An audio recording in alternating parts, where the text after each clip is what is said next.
ये जो आप एटीएस देख रहे हो, इस एटीएस का कनेक्शन किस प्रकार से किया जाता है, इसका वीडियो मैंने ऑलरेडी कुछ दिन पहले बना दिया। उस वीडियो को बनाने के बाद मैंने इस एटीएस को मेरे एक फ्रेंड को दे दिया था उसके ऑफिस में इस्तेमाल करने के लिए। लेकिन इस एटीएस का इस्तेमाल करने के टाइम कभी कभी एक प्रॉब्लम आ रही थी। क्या प्रॉब्लम आ रही थी, एक बार समझ लीजिए। देखिए, हो क्या रहा था, कभी कभी हमारा जो मेन पावर सप्लाई है वो ट्रिप होता था। ट्रिप होते ही एटीएस चेंज ओवर कर देगा।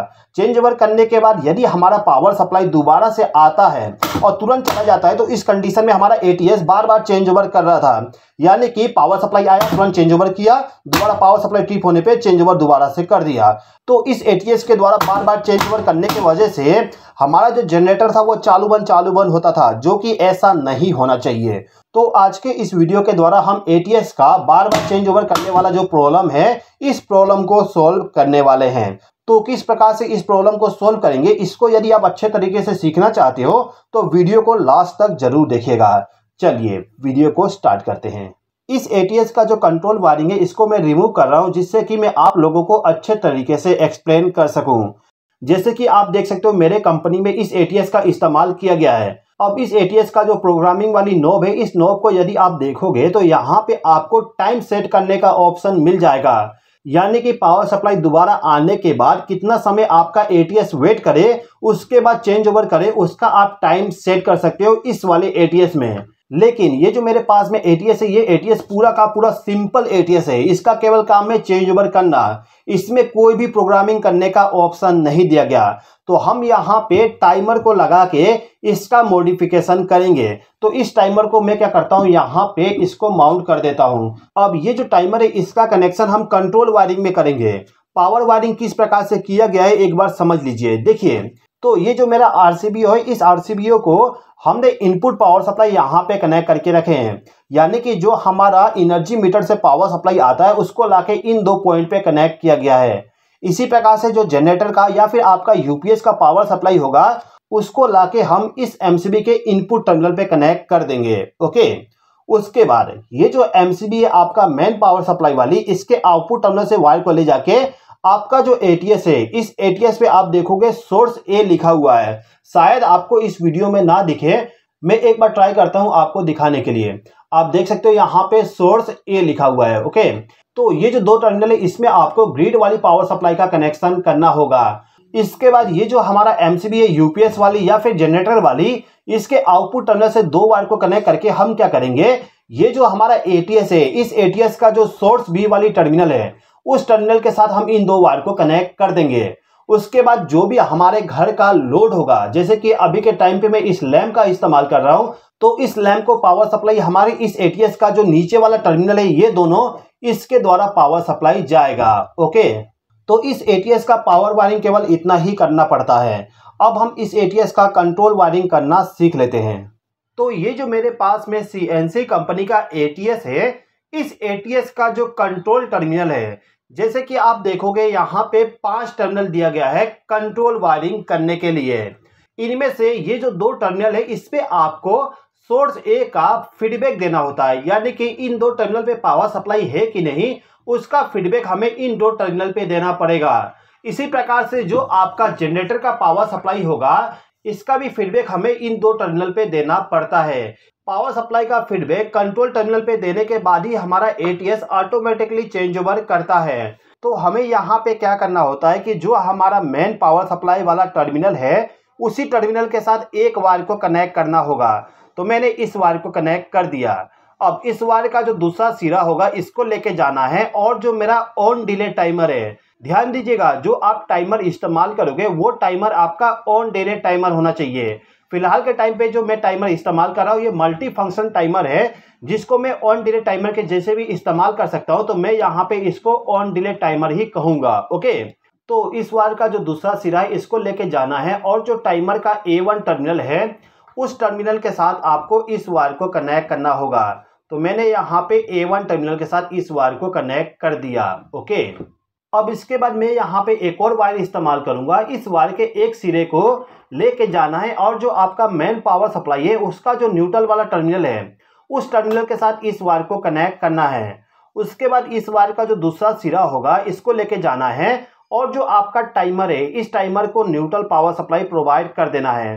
तो मैं इस वायर को लेके जाऊंगा और A2 टर्मिनल पे इस वायर को कनेक्ट कर दूंगा इस प्रकार से। ये जो ATS है इस ATS का जो कंट्रोल वायरिंग किया जाएगा उस वायरिंग में मैं टाइमर का इस्तेमाल क्यों कर रहा हूँ, एक बार कॉन्सेप्ट को समझ लीजिए। देखिए दोस्तों, पहले हम क्या करते थे कि जो हमारा फेज सप्लाई और न्यूट्रल सप्लाई है इसको डायरेक्टली ले जाके कंट्रोल टर्मिनल पे पावर सप्लाई प्रोवाइड कर देते थे। लेकिन अब हमने यहाँ पे टाइमर इस्तेमाल कर लिए, तो इस कंडीशन में होगा क्या, जब इन दो टर्मिनल पे पावर सप्लाई आएगा तो सबसे पहले हमारा टाइमर ऑपरेट होगा और टाइमर में जो हम टाइम सेट करेंगे उतना समय के बाद पावर सप्लाई हमारा इस कंट्रोल टर्मिनल पे जाएगा, उसके बाद ही हमारा ATS चेंज ओवर करेगा। इस कॉन्सेप्ट को आप लास्ट में अच्छे तरीके से समझ जाओगे जब वायरिंग कंप्लीट हो जाएगा। फिलहाल के टाइम पे हम क्या करते हैं कि इस टाइमर का जो कॉमन वाला टर्मिनल है, इस टाइमर का जो कॉमन टर्मिनल है वो 15 नंबर का टर्मिनल है। तो इस 15 नंबर के टर्मिनल पे हमें फेज सप्लाई प्रोवाइड करना है। अभी आप देखोगे कि ये जो हमारा ATS का ये वाला टर्मिनल है इस पे हमने फेज सप्लाई इस MCB के आउटपुट टर्मिनल से प्रोवाइड किए थे। तो मैं यहाँ पे एक छोटा सा वायर इस्तेमाल करता हूँ, इस वायर को लेके जाऊंगा और जो मेरा MCB है इस MCB का जो फेज वाला टर्मिनल है इसी टर्मिनल के साथ इस वायर को भी कनेक्ट कर दूंगा। अब इस वायर का जो दूसरा सिरा है इसको लेके जाएंगे और टाइमर का जो 15 नंबर का टर्मिनल है उसके साथ हम इस वायर को कनेक्ट कर देंगे। अब इसी टाइमर का जो NO कॉन्टैक्ट है उस कॉन्टैक्ट पे आपको एक वायर को ले जाके कनेक्ट करना है, यानी कि 18 नंबर के टर्मिनल पे इस वायर को कनेक्ट करना होगा। अब इस वायर का जो दूसरा सिरा होगा इसको आपको लेके जाना है और जो आपका मेन पावर सप्लाई वाली कंट्रोल टर्मिनल है उस टर्मिनल में से जो आपका फेज सप्लाई वाली टर्मिनल होगा उस टर्मिनल के साथ इस वायर को कनेक्ट करना है। और जो आपका मेन पावर सप्लाई का जो कंट्रोल वाली टर्मिनल है उस टर्मिनल का जो न्यूट्रल वाला पॉइंट है उस पॉइंट पे आपको न्यूट्रल सप्लाई देना होगा। तो सबसे पहले मैं यहाँ पे एक वायर को कनेक्ट कर देता हूँ न्यूट्रल वाले टर्मिनल पे। अब इस वायर का जो दूसरा सिरा होगा इसको लेके जाना है और जो आपका मेन पावर सप्लाई वाली इनकमिंग है उसी टर्मिनल के साथ इस वायर को भी आपको कनेक्ट करना होगा। तो मैं इसी टर्मिनल के साथ इसको कनेक्ट कर देता हूँ। आप चाहें तो इस वायर को ले जाके MCB का जो आउटपुट टर्मिनल है उस टर्मिनल के साथ भी आप इस वायर को कनेक्ट कर सकते हो। फिलहाल के टाइम पे मैंने इस पॉइंट पे ही इसका कनेक्शन कर दिया। ओके, अब ये जो कंट्रोल टर्मिनल है ये टर्मिनल हमारा सोर्स B वाली है, तो इसमें हमें सोर्स B का फीडबैक देना है। अब यदि आप चाहते हो कि आपका जो सोर्स B है यानी कि जनरेटर या फिर UPS जो आप इस्तेमाल कर रहे हो उसमें भी चेंज ओवर करने के लिए थोड़ा सा डिले रखे, तो उसके लिए आपको एक और टाइमर का इस्तेमाल करना पड़ेगा।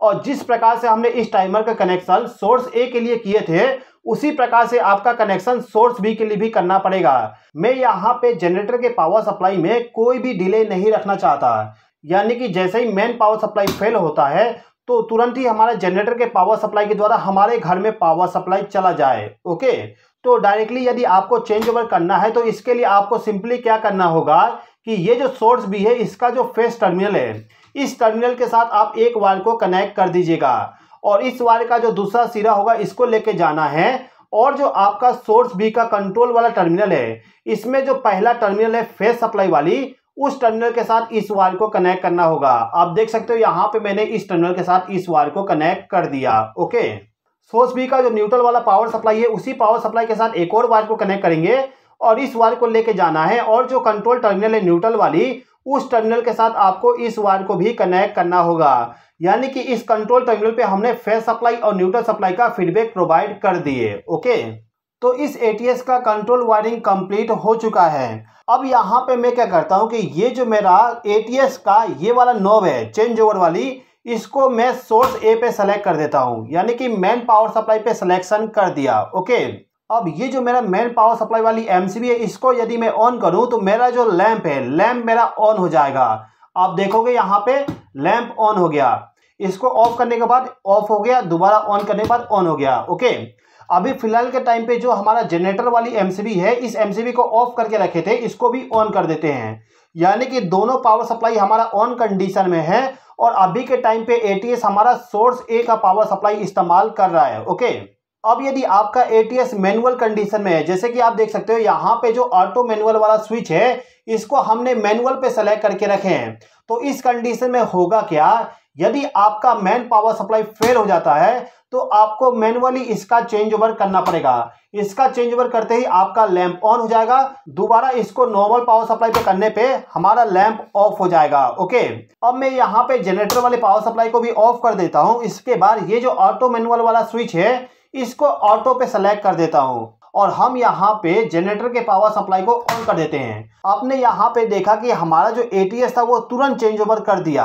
अब यहाँ पे आप इस नॉब को ध्यान से देखिएगा, मैं यदि इसको दोबारा ऑन करूंगा तो ये सिलेक्शन दोबारा चेंज कर देगा। आप इसको ध्यान से देखिएगा, जैसे कि आपने देखा इसका चेंज ओवर हो गया। अब यदि आपका मेन पावर सप्लाई दोबारा फेल होता है तो आपका change over switch change over कर देगा। अभी आप देखोगे यहाँ पे पावर सप्लाई आते ही तुरंत चेंज ओवर कर रहा है। जैसे कि मैंने आपको पहले बताया था कि टाइमर का इस्तेमाल करके हम थोड़ा सा डिले रख सकते हैं, तो डिले टाइम हमें यहाँ पे सिलेक्शन करना पड़ेगा। तो दोनों को ऑफ कर देता हूँ। मैं इस टाइमर को ऑन डिले टाइमर के जैसे इस्तेमाल करना चाहता हूँ, तो इस नॉब को ले जाके ए वाले पोजीशन पे सेलेक्ट कर दूंगा। ए का मतलब ऑन डिले टाइमर, ओके। इसके बाद ये जो दोनों नॉब है इसके द्वारा हम टाइम को सेट करते हैं। अभी के टाइम पे आप लोगों को एक्सप्लेन करने के लिए मैं यहाँ पे टाइम 10 सेकंड का सेट कर देता हूँ। तो 10 सेकंड वाली रेंज सेलेक्ट कर लिया। उसके बाद ये जो नॉब है इसको मैं 100% पे सेलेक्ट कर दूंगा, जिससे कि टाइमर हमारा 10 सेकंड का टाइम सेट कर दे। इसको यदि मैं 50% पे सेट करूंगा तो टाइमर हमारा 5 सेकंड के लिए सेट हो जाएगा। मैं यहाँ पे 10 सेकंड कर दिया, ओके। अभी के टाइम पे दोनों पावर सप्लाई ऑफ है और इसका सिलेक्शन मेन पावर सप्लाई पे है। तो मैं क्या करता हूं कि जनरेटर के पावर सप्लाई को ऑन कर देता हूं। आपने देखा तुरंत ही हमारा चेंज ओवर हो गया, ओके। अब यहाँ पे जो मेरा मेन पावर सप्लाई है, मेन पावर सप्लाई को ऑन करूंगा तो आप देखोगे चेंज ओवर नहीं हुआ। मेरा जो टाइमर है इस टाइमर में एक LED ब्लिंक होने लगा। आप देख सकते हो LED ब्लिंक हो रहा है, यानी कि टाइमर का काउंटडाउन स्टार्ट हो गया। टाइमर का काउंटडाउन कंप्लीट होने के बाद चेंज ओवर ऑटोमेटिकली हो गया, यानी कि आपका जो मेन पावर सप्लाई है यदि ये फेल हो जाता है तो चेंज ओवर तो तुरंत हो जाएगा, लेकिन इसके बाद यदि आपका मेन पावर सप्लाई आ जाता है तो तुरंत चेंज ओवर नहीं होगा, यानी कि थोड़ा सा समय वेट करेगा कि आपका मेन पावर सप्लाई दोबारा फेल तो नहीं हो रहा। यदि आपका मेन पावर सप्लाई दोबारा फेल नहीं होगा तो आपका जो टाइमर है उस टाइमर में जो भी हम टाइम सेट करके रखेंगे उतना टाइम के बाद ऑटोमेटिकली चेंज ओवर हो जाएगा। आपने देखा चेंज ओवर हो गया, ओके। तो जो हमारा प्रॉब्लम था इस ATS के साथ में, उस प्रॉब्लम को हमने सोल्व कर दिए टाइमर का कनेक्शन करके।